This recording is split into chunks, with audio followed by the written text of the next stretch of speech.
अस्सलाम वालेकुम। मेरा नाम तनवीर सिद्दीकी है। मैं चांद नगर मुजाहिद रोड पे अशरफ कॉलोनी में रहता हूँ। ये मेरा बच्चा है फैज़ान सिद्दीकी। ये बच्चा नीचे कंपाउंड में रोज़ की तरह खेलने गया था। उस दिन अचानक ऐसी पता नहीं क्या बात हो गई कि झटका खा के गिरा और इसका हाथ टूट गया।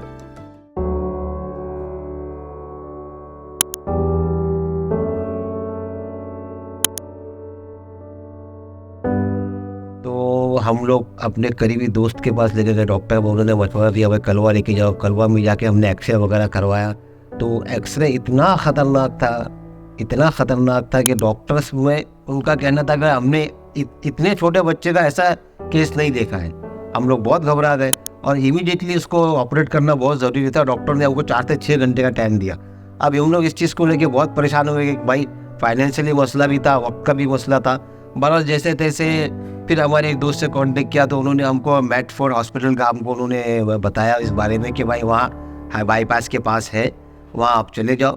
जब हम वहाँ गए तो अल्हम्दुलिल्लाह बहुत अच्छे से हमारा ट्रीटमेंट वहाँ पे किया गया, बहुत अच्छे से हमको ऑपरेट किया गया, हमारी रहनुमाई की गई प्लस और जो कुछ भी मुनासिब था, जो कुछ भी हेल्प वगैरह था ट्रस्ट वगैरह से भी हमारे को उसमें भी रहनुमाई की गई। डॉक्टर फैज़ अंसारी साहब ने जो ट्रीटमेंट किया इमीडिएटली बहुत बढ़िया अल्हम्दुलिल्लाह। उन्होंने बहुत मतलब उम्मीद के ख़िलाफ़, अल्लाह उनको जज़ाए खैर दे, और पूरे मेडफोर्ड हॉस्पिटल के स्टाफ को जिन्होंने बहुत ही कोऑपरेट और बहुत ही ज़िम्मेदारी से मेरे बच्चे की केस को हैंडल किया। इसका नतीजा आप लोगों के सामने है। माशाल्लाह मेरे बच्चे का हाथ समझो लगभग हाथ से निकल ही चुका था। अल्लाह ने रहम किया, सब मेडफोर्ड हॉस्पिटल के स्टाफ और सब डॉक्टर्स की मेहरबानी से। अल्लाह का करम है। जज़ाकल्लाह।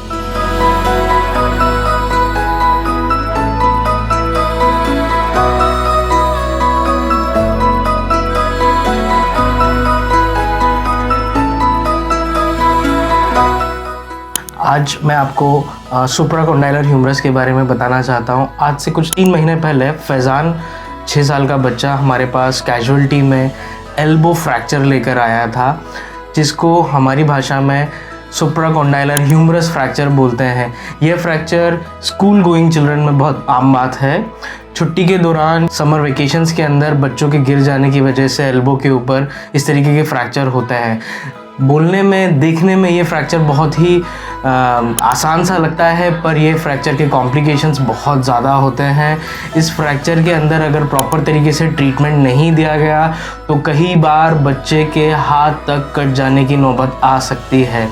हमने उसको उसी टाइम तुरंत कैजुअल्टी में चेक करके, उसकी रेडियल पल्स को चेक करके, उसकी सारी नर्व्स को चेक करके उसी टाइम उसको स्प्लिंट दिया गया और अर्ली मॉर्निंग उसको ऑपरेट किया गया। ऑपरेट में इस तरीके के फ्रैक्चर्स को हम क्लोज रिडक्शन और इंटरनल फिक्सेशन करते हैं के वायर के साथ मोस्ट ऑफ द टाइम। लेकिन कई बारी नस के फंस जाने की वजह से या 2 हड्डियों के बीच में मसल के फंस जाने की वजह से हमें चीरा दे के उसको सही जगह पे बिठाना पड़ता है और उसके बाद वायर्स लगा के उसको फिक्स करना पड़ता है। इस तरीके के फ्रैक्चर में बच्चों का हाथ को टेढ़ा हो जाने के चांसेस बहुत ज़्यादा रहते हैं, क्योंकि ये फ्रैक्चर हड्डी के उस भाग में होता है जहाँ से बच्चों की हड्डी बढ़ती है। इसलिए इस तरीके की फ्रैक्चर्स को बिल्कुल लाइटली ना लें।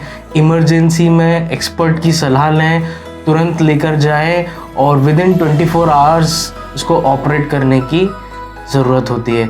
एक और आपको मैं गुजारिश करना चाहूँगा, कभी भी कहीं भी किसी भी तरीके की इंजरी हो कभी भी मसाज ना करें प्लीज़, कभी नहीं। ख़ास तौर पे एल्बो में कभी नहीं, क्योंकि आपके मसल्स में हड्डी बन जाने के चांसेस रहते हैं और जब ऐसा होता है तो बहुत ज़्यादा परेशानी आ सकती है। इस बच्चे को हमने ऑपरेट किया था, आज वो अच्छी तरीके से एल्बो चला पा रहा है, पूरी मूवमेंट है और अभी तक किसी भी तरीके की कोई डिफॉर्मिटी नहीं है।